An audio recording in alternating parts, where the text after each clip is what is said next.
Hi, and welcome to season 3 of the Technically Creative Podcast. I want to start by saying thank you so much to everybody who watches and listens to this podcast. We are so blessed to do this, and we really enjoy it. But it is hard, and when we get feedback from everybody, it's really encouraging and really keeps us going. And seeing how much people have followed and liked and subscribed and listened on Apple Podcasts and Spotify, we're just incredibly excited and encouraged. And we want to thank you all for that. I also want to thank all of the guests. I mean, obviously, I'm just a passenger here. Everybody's here to actually watch and listen to the guests on here. And I've just been incredibly lucky that these people have said yes. If I bring anything to this, it's, I'm sure, not my interview style, but definitely it's my dogged pursuit of wonderful people across technology and creativity and getting them to say yes. And that I'm just incredibly grateful for. So thank you to them and thank you to you. And I won't keep you waiting. This week, we've got a tremendous guest. Cara Cusumano is the festival director of the Tribeca Film Festival, one of the great American film festivals and still one of the most important events in global filmmaking. Film festivals remain the path to legitimacy for filmmakers knocking on the door of the film industry. They're where films move from being made to being taken seriously, where work is contextualized and debated and championed and ultimately absorbed into the wider cultural bloodstream. But in an industry under pressure from every direction, festivals are one of the last places where filmmaking is just celebrated in all its forms. And that role has only become more vital. We're living in a moment where more people than ever can and do make films, with off the shelf tools that rival studio production pipelines. So when everyone can publish, the job of distinguishing what's audacious from what's just loud becomes a pretty Herculean task. As the noise increases and the industry itself feels increasingly fragile, I'd argue the role of festivals and their curators like Cara has never mattered more. Back in the 90s, when I was falling in love with film, filmmakers like Steven Soderbergh and Kevin Smith and Darren Aronofsky proved you didn't need polish to make something powerful. Bad lighting and a handycam couldn't actually ruin great characterization and a filmmaker's voice and true artistic conviction. And even though consumer tools have improved, I think the same thing remains important: taste, restraint, vision. And so with all of this change, I'm not really sure the role of the festival has changed much at all. Under Cara's leadership, Tribeca has been notably forward-thinking, particularly around AI. Rather than sidelining creators who use new tools, the festival has created clear, intentional frameworks that ask the same essential questions as ever. Is there a point of view here? Is there a voice here? Is there something human at the center of all this? And what's especially wonderful is how clearly she loves film, not as an abstract thing or an industry construct, but as a living, breathing thing. At one point in this, I ask her whether she actually watches everything, and she chuckles and admits that she spends her life in fear of missing something great. And that to me moves beyond love and into dedication. And she's someone who's dedicated her life to film. It's a beautiful reminder that behind every festival, every selection, every act of curation, there are human beings with taste and curiosity and a genuine sense of responsibility to the work and to the art form. People who care deeply about finding the signal inside all of the noise. Cara Cusumano is doing the hard, invisible work of helping the filmmaking system continue to make sense of itself. I'm genuinely thrilled to have her on the podcast and excited to share this conversation with you. Here's my interview with Cara Cusumano.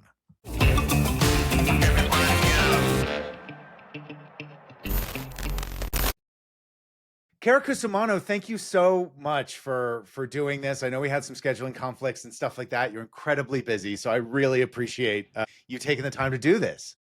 Thank you. I'm excited to be here.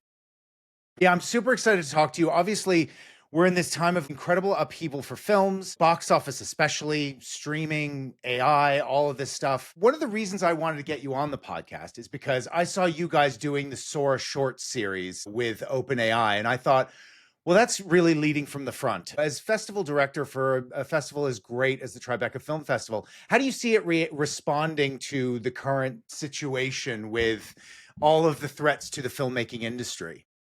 Yeah, I mean, I think Tribeca is maybe unique among film festivals because we've always had a bit of a technological focus and kind of a future of film way of thinking about things. We were, one of the first festivals that brought TV into the festival, which now feels like mandatory, but at the time was not really done. And now we have games, we have podcasts, we have music. And the idea has always been that this is a storytelling first festival, that we are screen agnostic. And that was never really that controversial a thing to say until AI. And I do think that it's easy to have two minds about it. And I think of our role in a couple different ways, but always about the filmmakers and the creative community being at the center. So this is a new technology. We don't know where exactly it's leading. There are a lot of pros and cons and different ways of thinking about it, but you really can't have a point of view as an organization. We just have to be the place where that conversation can happen and where we can put filmmakers at the forefront of it and really put the tool in their hands. When we were doing that program with Sora, it was not publicly available yet. So it really was, what can this even do? And what does it look like when real filmmakers, all of whom were alumni of Tribeca, Sundance, major festivals, are working with the tool, and what are they making?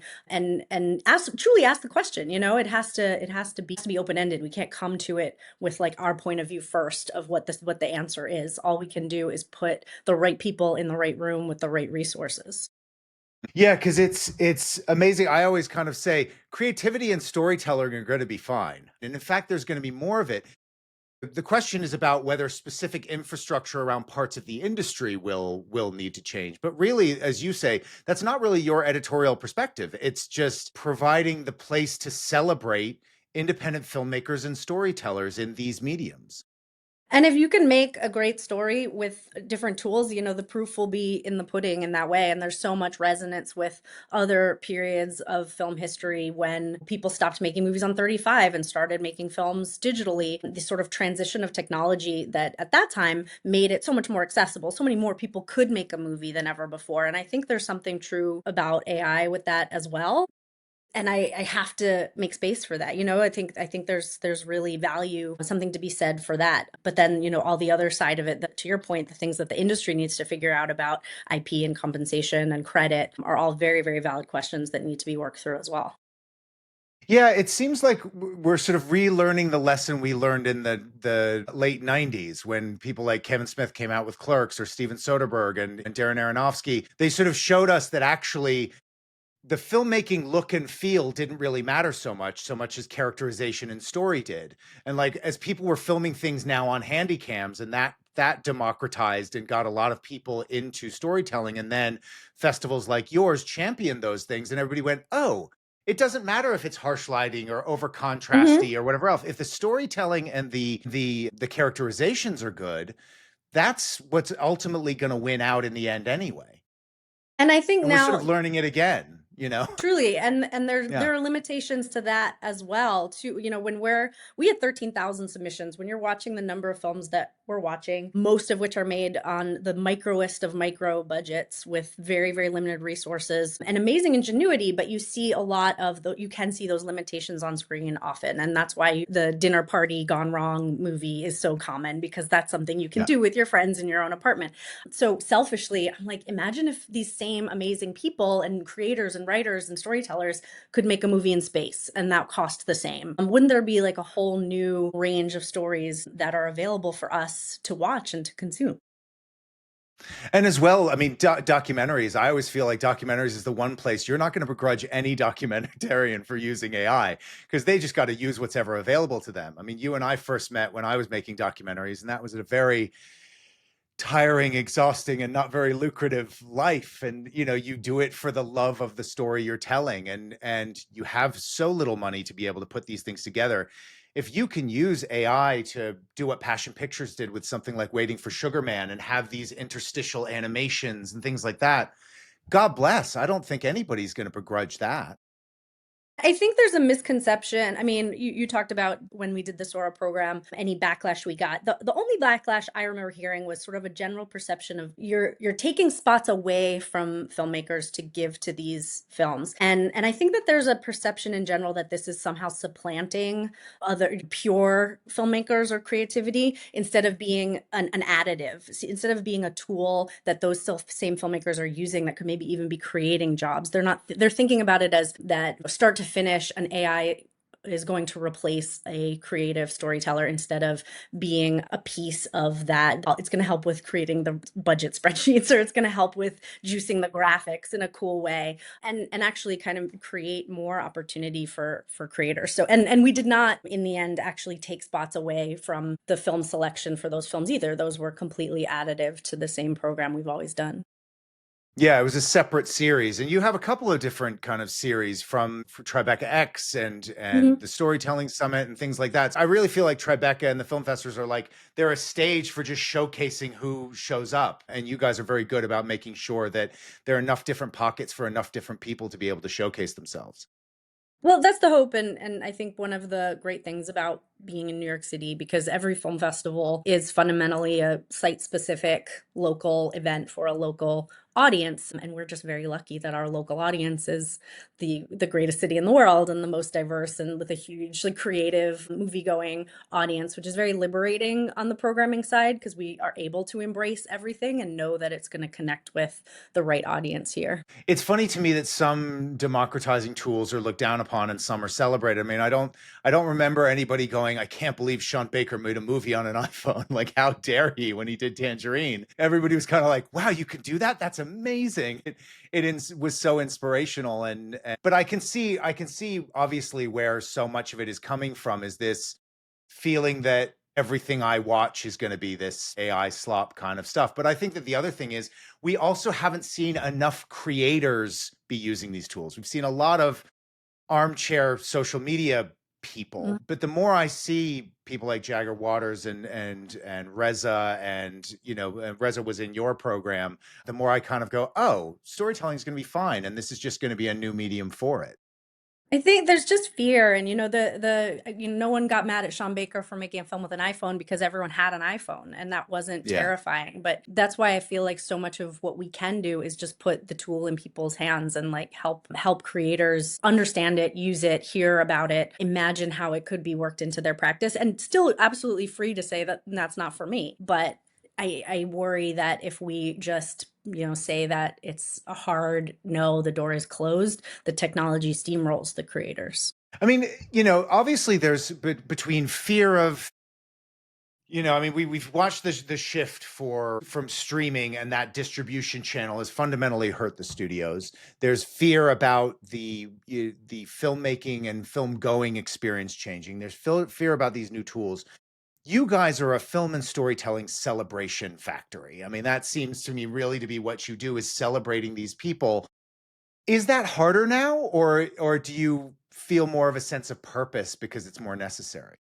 It's a weird time to be a film festival, especially because our submissions are up. They've been up, they went up through the pandemic, they went up through the strikes, they're tracking up now. So people are making films, more people are making films, and our attendance is up. So more people are coming to films. If you were just going by the measurements of the Tribeca Festival, everything would look great. So is the reason behind that, more people are making films because COVID and the strikes put them out of their work, and they have the time to finally realize that project they always wanted to do, and more people are coming because independent cinemas are closing, and this is becoming an increasingly rare opportunity for that audience to come together around film. So it's hard. I don't know exactly the answer. I hope that it means really positive things, that there's opportunity, that in a time of a lot of upheaval and traditional systems failing, we get to build new ones. And Tribeca could be a place for that because we can try things out, and we can show proof of concept for industry models on a smaller scale, and see what works for the creators, what audiences respond to, and hopefully build something new. You've been at Tribeca since 2008. You oversee programming across, you mentioned before, TV, music, film, interdisciplinary with things like Tribeca X and Source Shorts. And how would you describe what your day-to-day actually looks like in the run-up to the festival? I almost envision you for 3 months sitting in a darkened room going, Yeah. next, next, next. It's a bit more of like A Beautiful Mind with the big wall and like trying to put all the Right. pieces together and draw the lines. Yeah. One of the That things I really detective like, wall with the red yes, strings going from here to if there. we do this and we move that here. One of the things I like about the job is that no day is it's not the same over and over. So my year has a rhythm to it. We lead up to the festival and then it happens and then there's a bit of a kind of recharge period and then you start building again. So, right now, which is as we're speaking early November, where we're kind of doing our reconnaissance. We're doing a lot of meetings, kind of reconnecting with people in the industry that maybe we haven't seen or caught up with since the festival in June. What's new? What are you working on? What's coming up? Do you know what you're submitting to Sundance? Do you know what's coming out in 2026? Hearing about how the festival went last year. This is also going to be our 25th anniversary festival. So Great. right now my day to day has a lot of kind of what does that mean? What are we doing? How do we celebrate? What do we want to do with our alumni? So trying to build something new specifically around this year while still executing all of the different programs that we have always done. And then as the festival gets closer, we go less sort of out of creative mode and more into production mode. Once the projects are all selected and the filmmakers are coming, then it's really about like itineraries and schedules and ticket sales, which I also like too. I feel like I'm a Yeah. creative person who also loves a spreadsheet. Well, yeah, you just described every producer ever. Yeah, yeah. I always kind of said that, my job was not particularly fun when you actually look at it. Producer sounds great, but at the end of the day, it's schedules and Excel Yeah, spreadsheets. feels creative. You mentioned obviously the other festivals, Sundance, TIFF, South by, Cannes. How does Tribeca's programming philosophy differ from those? I think that the sort of interdisciplinary nature of what we do is unique, and being a very public audience festival in a major global city at the same time as we are also an industry festival and also serve a function for the business of film is also, I think a Toronto and a Berlin are kind of more in that model, versus Sundance and Cannes, which are primarily industry and harder to get to for the general public, and then a lot of regional festivals which are purely public. They're just about catering, bringing these films into their local audience. So blending those together. One of the things we used to talk about in the earliest days of the festival was discovery, innovation, and community, and I really love those as kind of the pillars of what brings it all together. That everything we do is speaking to one of those, but often multiple of those, with a storytelling as sort of the bedrock of it.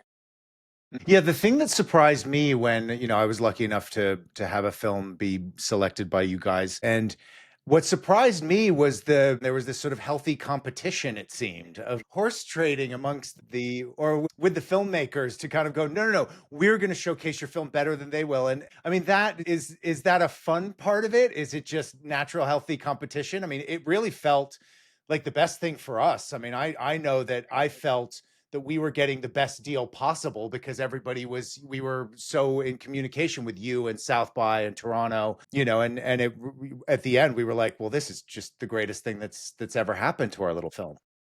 It's funny. I feel like filmmakers, it kind of comes down to premiere status, right? Which is like the Mm. very controversial Yeah. idea among a lot of filmmakers. Shouldn't you just be picking the best films? And why is it so important that it's a world premiere, that you're the first festival that showed it? But I think of it in the opposite way of like, isn't it better for the landscape of film festivals that each of these major festivals is presenting 100 new films every time instead of the same films over and over? Does a film really need to play every major festival? Is that continuing to add to its journey, or is it more exciting to introduce new discoveries into the landscape? And at the end of the day, yes, isn't that great to be a filmmaker and to have multiple festivals saying, pick me. Here's It what I was can do. Here's what. it was the best. And I remember I had what I thought at the time was a really strong analogy. And I'm sure everybody I was talking to thought I was an idiot.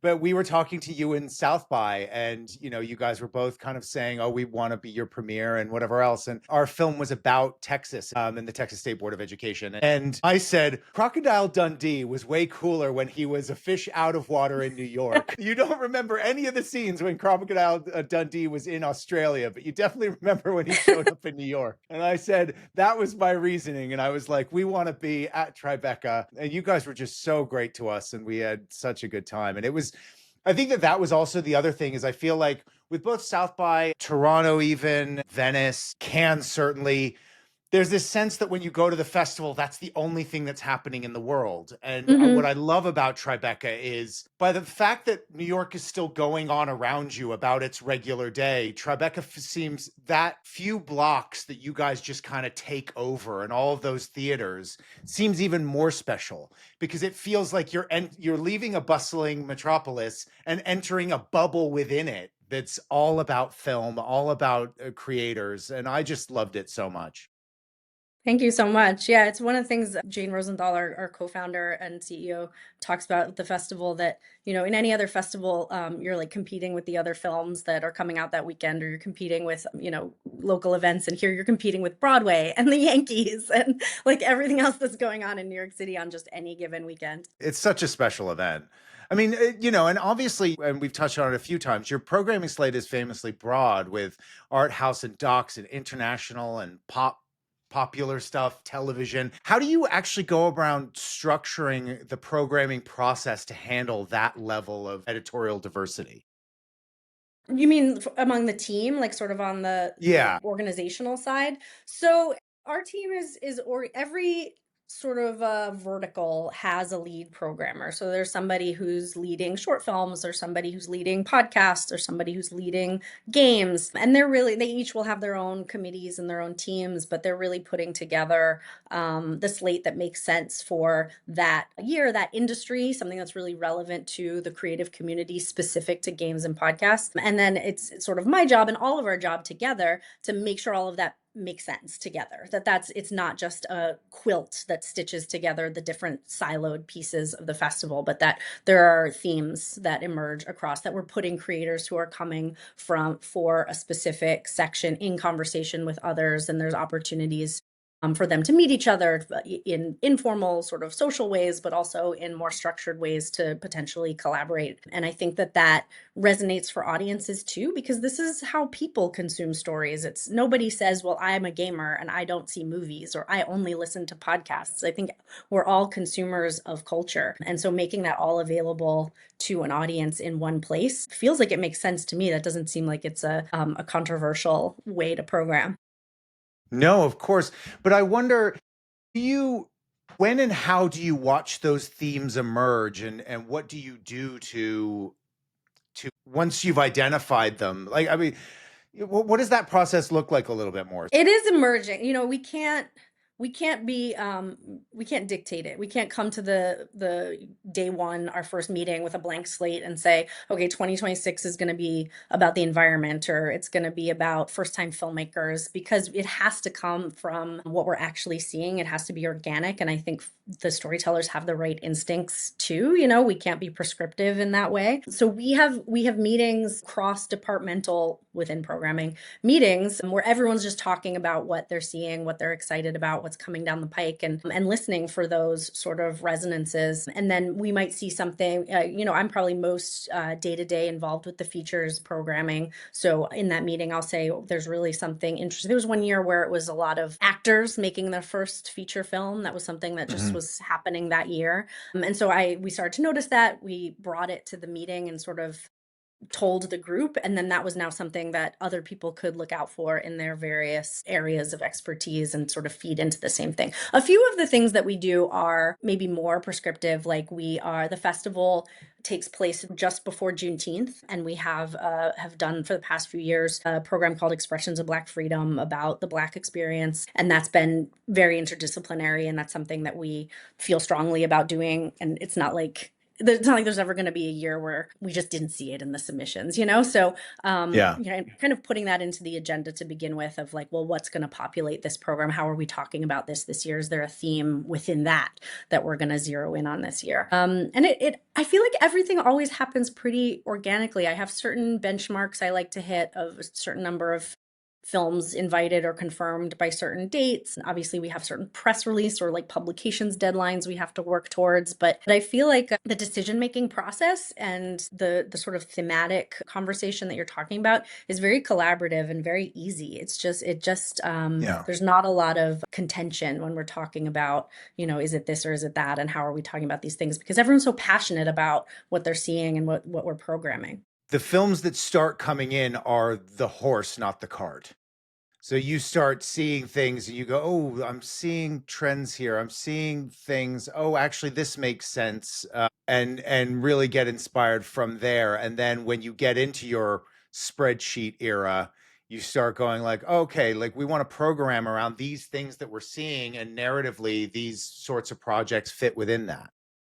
Yeah, and I think there are the feature film program, which is a little more than 100 films, is broken down into certain sections: competition, narrative competition, documentary competition, midnight for horror films, spotlight for maybe more star-driven projects, viewpoints, which is our section where we do more kind of formally challenging work or innovation, formally innovative projects. So we know that like ultimately we're going to need to be finding 10 to 15 films for each of these. So we see something, we love it. Where does it kind of make sense? This could go in a couple different places. Everything sort of starts to click into place. And then, yeah, maybe there'll be a moment sometime in the end of the year or in the new year where we take stock of everything and say, we've actually invited a lot more docs already than narratives. Let's all kind of go back to everything we've seen and think about whether there's some fiction films that really complement well what we have. Because it's not like we watch 13,000 films and then say, these are the top 100. It has to make sense as a program. There are things that complement each other, and so there are plenty of films that are objectively good enough to play at the festival. But it's about how you put them all together and what you want to say for your audience in a given year. And I imagine there's a sort of comfort in knowing, well, if it's good enough to play in our festival, likely it'll be picked up somewhere else if it's not fitting our what we're looking for, particularly this, or we can't find a place for it in our programming slate. Totally, and every year we see that, and I think that's the other thing is that people often think we if they don't get into a festival, there's so much. I understand that's really hard. Often you've submitted months ago and you're getting a letter that's clearly a form letter. And it's easy to think my project wasn't taken seriously or my project is terrible and a failure. But truly, we couldn't do this job if we hated 12,900 of the projects that were submitted. I love watching movies and I still remember so many of the films that we didn't show for whatever reason. So I hope that people feel trust being part of this process, whether it's at Tribeca or at any festival, because people who want to be professional programmers do it because they love movies.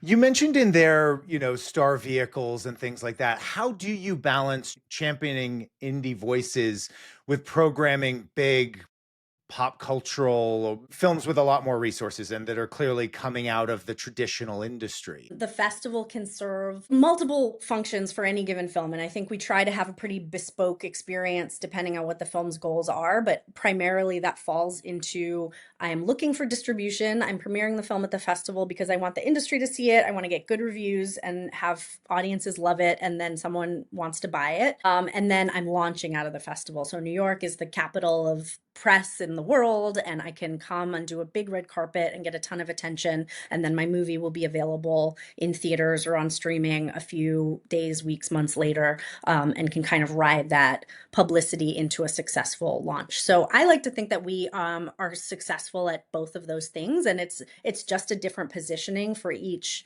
project as it comes into the festival, down to what day and time we are looking to screen it, which badges sort of have access, how we invite people. And I think that there is a all ships rise sort of feeling that sometimes with a big star driven vehicle, maybe as an opening night or as a big tent pole, you can attract a lot of press who are coming for a specific event, but then cover the whole festival. And you end up seeing, small foreign language documentaries getting coverage in People magazine. To me, that's the system works. That's exactly what we're trying to achieve. And also again ties back to what I said before about it's how people really consume too. I think people watch both. They like documentaries, they like a challenging film, and they like a popcorn movie. I mean, that's what I like. Yeah, I imagine actually the sort of fragmentation of attention that everybody else bemoans, which is, people have a sort of schizophrenic editorial appetite, when deciding what to watch. I imagine that for a film festival, that's terrific. You want people coming in going, well, I watched a murder documentary last night. I woke up, I watched a verticalized thing on my phone, and then I did something else. That's the type of person who's going to thrive at a festival.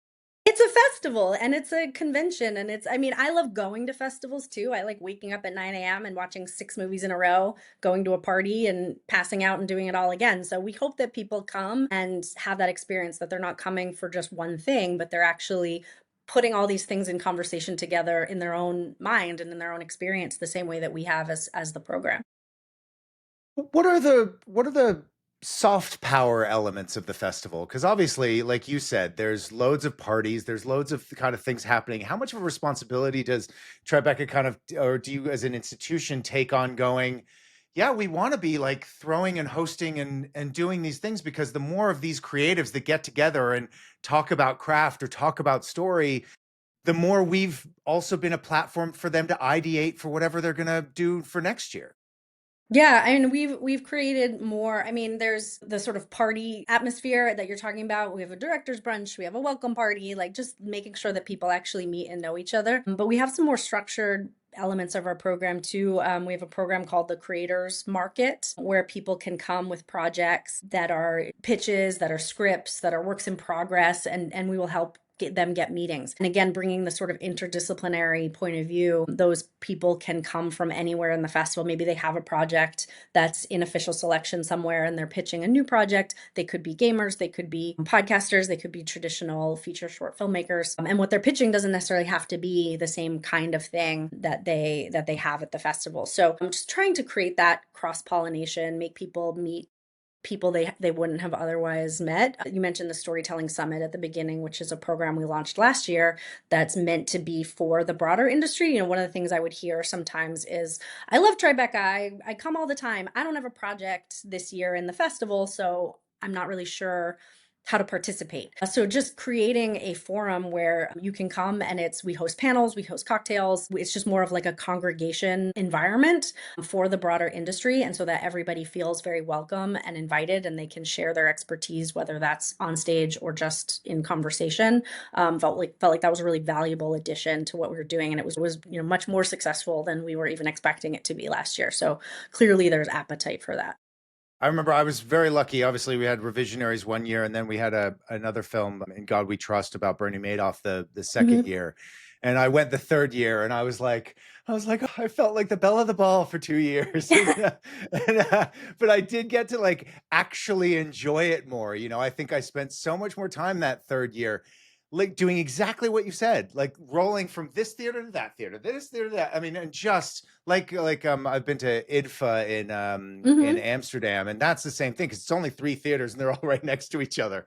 So you're just kind of bouncing around. And it was so fun. And there's so much great stuff to be doing if you're not showing there. And actually, a lot of times your showings get in the way of being able to Yeah. see so much of the great stuff that's going on. Truly, sometimes I'm like, I'll be chatting with filmmakers at the festival and I'm like, I'm dying to talk about these movies because we saw them months ago and we're the only people who've seen them. They're finally out in the Right. world. So I'm like, what Yeah, have you yeah. seen? What do you love? Finally And have they're someone like, to I've talk seen to. nothing. Yeah. I'm like taking care of my parents who are here from around the world. Yeah. Oh, that's great. I mean, you guys have been a kind of early champion of directors like Nia DaCosta and Damien Chazelle and Ryan Coogler. This is a tricky question, but when you see early work of people who clearly are destined for great things, is there a common thread? What do you see and feel when you're seeing it that early? You're seeing it Mhm. before the trades have had a chance to go up and Yeah. coming, blah blah blah. Right. Like all of the adjectives that are going to be describing these directors for the next 3 years, and everybody else can jump on the bandwagon. You're seeing them out of the gate and going, "My God, we have to showcase this. This is tremendous." And what is that feeling? What's that X factor or special sauce? I mean, that's the sort of drug that you're chasing as a programmer all the time. Every time you put something on is like, this could be the one. This could change everything. And I'm the first person. We're the first people seeing these movies outside of the film teams almost every time, multiple times per day. So yes, there's nowhere you can go to say, well, did it get good reviews, or, how did it sell at the other festival, or did it win any awards? Everything's a blank slate. So I do think when you have the volume of submissions we do and you watch the volume that we do, there is a certain sameness that you tend to see, a lot of similar narrative choices, similar visual styles. People kind of fall back on what they're familiar with, a kind of conventional filmmaking style. So a lot of movies we see are not bad. They're just similar to films we've seen before in their choices. So anytime people are making different choices, that stands out. And sometimes there's things that are weird for the sake of weird, or, then you can get into the conversation about whether those choices were successful. But it has to start at there's some kind of uniqueness of vision and that could be in any play. That could be in the story itself, or the structure, or the visual style, or a performance. But you're showing me something I've never seen before, and I watched this number of movies. That's incredible. And of course, the names that you mentioned are some of the most successful discoveries that we've had. But we believe in every film that we show, and we believe that there's people with that potential. All the films have that potential, and you can never totally predict what's going to pop, or who's going to be able to capitalize on that opportunity or have the right opportunities presented to them. So certainly we put this kind of menu together every year and put it out to the industry and hope and try to do everything we can to support people because we believe in all of them. Yeah, that's terrific. I once worked with a director who he was deciding to do two different things, and he chose one, and he would equivocated for a moment, and then he chose one, and I said, "Why that one?" He goes, "I don't know. I don't have an answer. It's just more interesting." I think that a lot of people run to narrative safety, or very often only want to take one big swing in a project. And I think that you're right. When you see filmmakers who are undeniably doing things that most others wouldn't, especially because we see so much media nowadays. We're constantly being inundated with things. It can get very samey very fast. Do you think that has anything to do? I mean, this is not in my notes or anything, but do you think that has anything to do with why there seems to be a pullback from the box office when it comes to large, bombastic, Marvel-esque storytelling, that we're kind of going, okay, when people are spending that amount of money, they tend to be a little bit formulaic, and actually I've we're seen much it. more Yeah. interested. Yeah. I Yeah. think audiences are so much more literate than we give them credit for, People, you can see the twist coming a mile away. Everybody thinks they have a twist. It is always predictable. And people, because everybody watches a lot of stories, a lot of TV, a lot of short form content, a lot of films. And I think that you have to stay ahead of your audience, and it is so much harder than you think it is. And it feels like we keep learning this lesson every few years. It's like movie making was formulaic, and then the 70s happened, and it really wasn't. And filmmakers trusted the audience to understand what was happening. Hmm. And then you had those wonderful movies like Kramer versus Kramer and Midnight Cowboy, and you had this real renaissance. And then I think filmmaking became very formulaic in the 80s, and then comes the 90s, and then you've got this new wave of indie filmmaker and Sundance and all those kinds of things, and suddenly filmmaking isn't formulaic again, and it's pushing boundaries, and it's giving audiences trust and belief that they'll figure it out. And we sort of keep learning this lesson So every we're 20 we're years. ripe for the next one. I grew up We're on those due. 90s movies and those Sundance movies, and that's what made me want to do this and work at festivals. And so I think that that's the drive. Every time we're putting new films on and opening for submissions, it's like, where's the movement? That's what we want to find, is those voices that can kind of knock us out of the complacency. Yeah. There's another question I wanted to ask, which was about shorts. Shorts have Mhm. become a big part of Tribeca's programming, and as a producer, I mean, listen, I was a producer of documentaries as well as commercials and lots of other things, but documentaries, there was already no money in it. And even I looked at shorts and went, well, there's even more no money in that. I'm not doing that. But it is undeniably a great place for filmmakers to learn, and it's a huge part of your programming. What role do shorts play in talent discovery and also talent education, them learning about their craft? Yeah, shorts are really interesting because it's grown so much. And this past year we actually started a shorts theater, because we'd been putting them in sort of smaller houses, and they were consistently turning away the largest numbers of like ticket buyers. They'd fill up so quickly.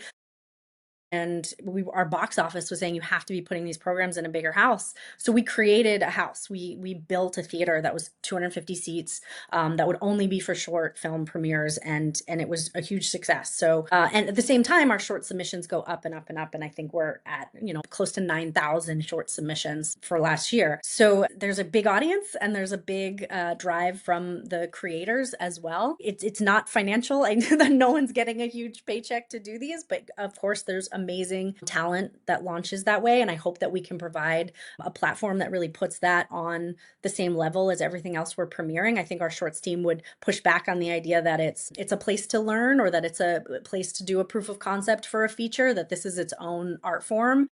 Yeah, And there are people who fair point. are career short filmmakers, and it's a place where people are, you can discover real new voices that then go on to other forms of storytelling. But we think of that very much in the same way we think of the whole festival, that the same story or different stories can work in different mediums. If you're a great storyteller, why limit yourself to, I only make 90-minute features, or I only make episodic TV? That all of this can kind of bleed together. And undeniably, they each have different rules. I mean, in general, when you're watching a short, directors who come to it going, I'm going to tell it by the same rules as feature film, and they start with long establishing shots and, and things like that, they tend to be using the feature language in the shorts area. And I've always found that the shorts that are most successful in my book are the ones that have almost operate more by social media language, where they start with a big hook. They start with something that's really happening, and you're immediately transported into a world, and you're forced to figure it out. As you said about them being their own medium with their own rules, it feels like, yeah, it's great to be celebrating that.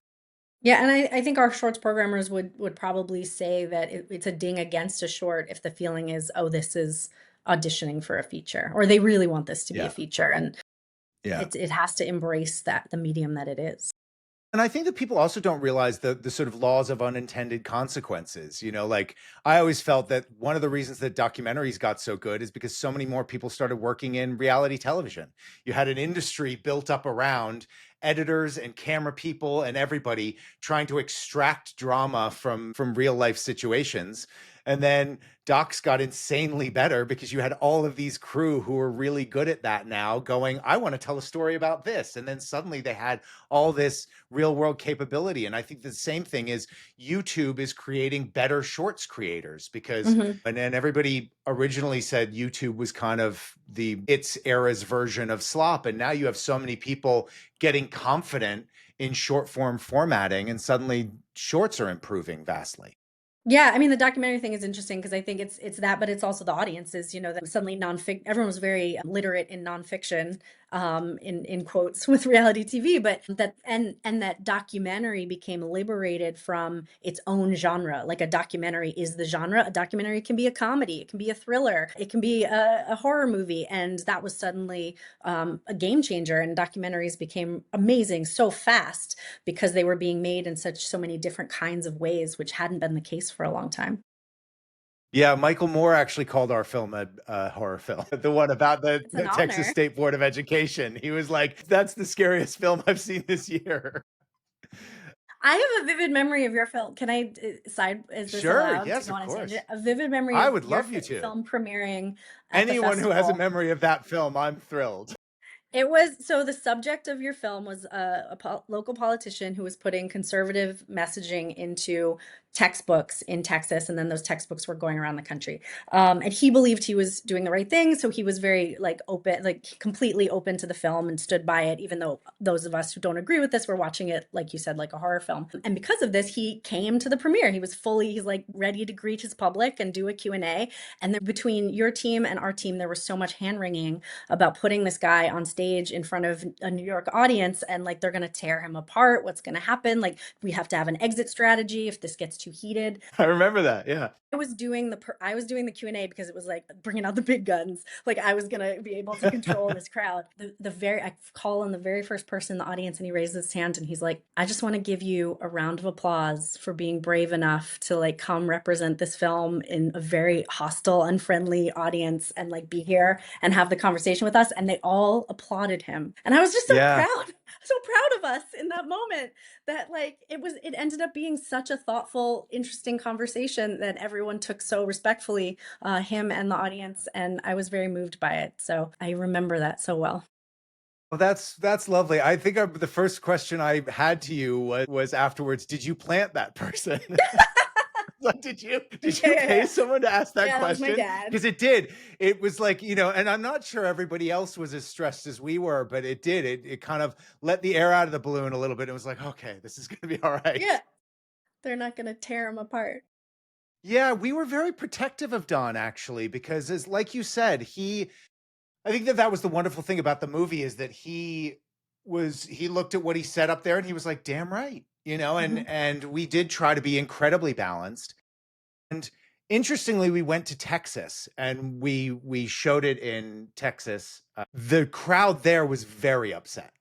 And they did Interesting. not, yeah, no, they did not handle it well at all. And they were really negative because it's a film going liberal crowd and they took it very poorly. And Scott, certainly our director, had to be the one to say that and say, "Hey, listen, guys. By the way, you could have all voted against this. Like these were opportunities you had to Yeah. vote." And so, and we get it. But Don's given his time, and I remember that being a huge thing throughout our run, as it were, our travels, was really protecting Don because you're right. Somebody who's willing to stand there and defend their opinion. And we've seen it as well with Charlie Kirk. I mean, that's somebody who is willing to stand there as defend his opinion against as many people came to him as possible. And I think that we were really proud of Don and we were really very protective of him as a result of that. And Yeah. you guys understood it from moment one. There was something like a little naive about him. Like he felt like feeding a sheep to the wolves. Like he didn't seem to Yeah. understand what was going to Yeah. happen. Yeah. But he did good. He did great. Yeah, and he was such a sweet guy. And I mean, for years he would send me because I'm obviously a liberal in very many ways, but I also was raised Catholic and I still go to church every Sunday. And it's what drew me to that story. But Don and I used to email these really epic emails to each other every month or other month about theology and things like that. And he was just absolutely passionate about it. And it I was love it. I mean, and isn't that so much better than if we just put a bunch of movies up on screen that are going to tell everyone in our audience that everything they think is the best and they're right about yeah. everything and they don't have to talk to anybody who disagrees with them? Like, yawn. Yeah, respectful disagreement can be incredibly fun apart from anything else. And I think it's just gotten so hard in the world to do that outside of movies. I think that maybe that's the only place that we can really that's left where you can empathize with a different story and sit with it. So I still believe that there's that potential. Well, yeah, I mean, so just to get into, as we're kind of reaching the end of the hour, I don't want to keep you too long, but I would love to talk about, you mentioned submissions are up. Obviously, more people are going to have more tools, and that's going to it always makes creators think more on the horizon. They always want to Mhm. look, further ahead. So they're going to be creating more scripts, more films, more content, all of that stuff. You know, AI is also lowering the barrier to creation on a much higher level. From your vantage point, what does that mean for film festivals and artistic discovery? Does your job even change really at all? Or do you have to respond to creation hitting the hockey stick curve? I mean, I think the thing that we think about is sort of the what's next and what is the role that we play as a curator, and the same line of thinking that brought us to adding podcasts or adding games, which are not traditionally the field within the field of what a film festival would do. But those were things that had a huge amount of creativity, a huge audience, maybe an audience that was struggling to find things they would connect with because of volume, and that we could step in as curators and our brand, what we stand for. So we've gone through all the films, all the games and all the podcasts, and we're presenting a curated list of 10 or 12 that we think are really worth your time, the same way we would for films. And those things have been really successful. So I mean, for me, I'm thinking one of the things I'm thinking about is kind of like the creator economy. We've touched on it a couple times briefly, but the world of online creators who arguably don't need curation or gatekeeping, like they're connecting directly with their followings, but I do think there's a place for discovery there and finding voices that maybe haven't hit their huge audience yet but are doing something cinematic or something really valuable in storytelling, and connecting them with a bigger audience, but also connecting them with the traditional film industry, again trying to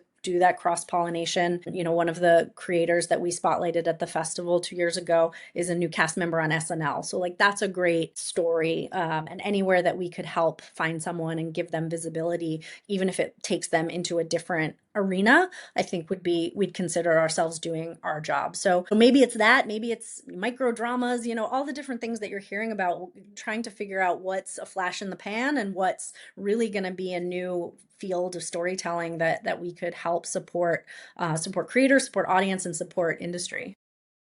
Are you seeing, I mean, because obviously there are certain buckets, but obviously a lot of the AI stuff is going to start touching all of the submissions, I would assume, or greater and greater numbers of them as it becomes a standard tool used for post-production, standard tool used for plating and things like that. Are you already seeing it in this year's class or this year's perspective class? Films that use AI? Yeah.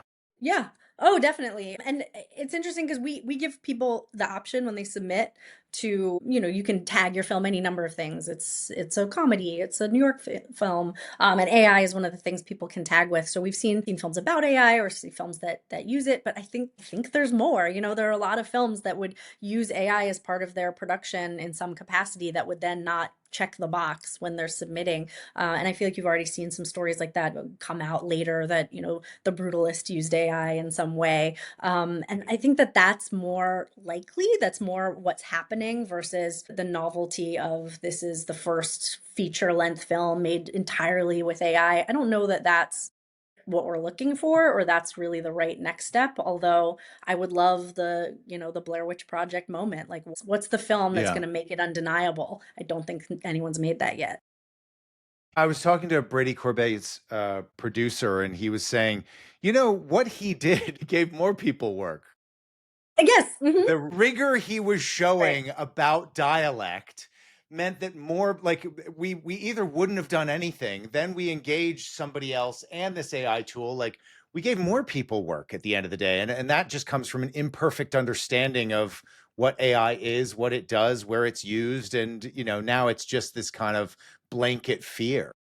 Yeah, I've heard our Jane say the same thing about the Sphere, where she also works, that in the visual effects world, like they were employing more people than anyone else, because they were able to use this tool. But the visual effects industry is stretched so thin. Yeah, I mean, and that's the thing is the visual effects industry has been so tech forward for so long. I mean, you could sort of say that, like, when they figured out the algorithm for hair, that was, back in the early 2000s, they really Mhm. got hair right on a CG standpoint. And that's just a little plug-in that you have to get that goes into the flame and it then helps you render hair. And for them, they just always see these tools and they just see what's next, or and where can we use it in the pipeline. But really the issue that they're facing is more of an economic one about the margins falling across their business. Mm. And it is going to drive some people into the hands of AI, but it's not AI forcing the cost changes, it's the cost changes forcing them to run into the hands of AI. Interesting. Not always, but most of the time. Just as a kind of parting question, is there something that you wish more artists or filmmaker understood about the festival programming experience, or how they interact with the festival, either when they're with their hopes of getting in or with their experience of actually participating in it? That filmmakers maybe embarking on this process with Tribeca, but with festivals more broadly, sort of think of us as allies and champions and trust us. I worry sometimes when I sit on panels, there's so much skepticism about like that we're looking for reasons to not show a film, or the perpetual question I get is like, do you really watch all the movie? And it's so counterintuitive to me because I live my life in fear of missing something. Like the worst thing that could happen would be it fell through the cracks and it was amazing, and we could have been the ones to discover this amazing storyteller. So I'm constantly like circling back and double checking and watching something again. And then I sit on a panel and people say, like, do you really watch all of everything? So I hope that we can build trust and I have an email address. Like, we can talk about these things. I can't talk to 13,000 people, but I like getting emails about people, what they've submitted, and get excited about what there is to see. So we're fans and champions. We like new ideas. We like cool movies. We're very much in the same corner here. Yeah, I really do look at festivals like yours and festivals in general and just think to myself, filmmaking's fine and creativity's fine and storytelling is fine. You know, the box office will find a way to sort itself out, but really these things are being taken care of by custodians like yourself. Well, anyway, thank you, Cara. This is just so I really appreciate you sitting down with me and it's so nice of you and I have great memories of us being at Tribeca and you've been so generous with your time. I really appreciate it. Thank you. This was really fun to get to talk about everything, and I hope you'll come back for the 25th anniversary.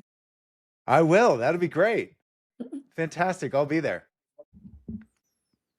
So that was my chat with Cara Cusumano. She's great. One of the things that I remember about her as well is that obviously, when you're in the festival, a lot of tensions are running high. It's a big event that she's sort of in charge of, but as well as a filmmaker, you're there stressing out. I remember when the lights dimmed and our film was being showed there for the first time. I had a panic attack and had to leave the theater. But the wonderful thing about somebody like Cara is she's a really calm presence, and she just has such a deep knowledge of film and such a deep love for it. That's one of the things I really like about her the most. So I hope you enjoyed that. Please tune in next week. Next week is our first ever special episode, which is a Super Bowl episode. We'll be speaking to Mark Gross of High Dive Advertising, the founder and creative director of High Dive, and his client, Chris Bellinger, who's the chief creative officer of PepsiCo Foods. We're going to be talking about their spot last year, that directed by Taika Waititi, for Lay's, and what they're doing this year. And of course, the Super Bowl will happen in between that time. So we'll be talking about what has just happened. Anyway, it's we've already recorded it. We'll be airing it after the Super Bowl, but it's the closest we've come to doing an episode in real time. So it's new for us. We're trying new things. Hope you like it. I hope you'll tune in next week. Thank you so much for listening, and I'll see you soon. Bye-bye.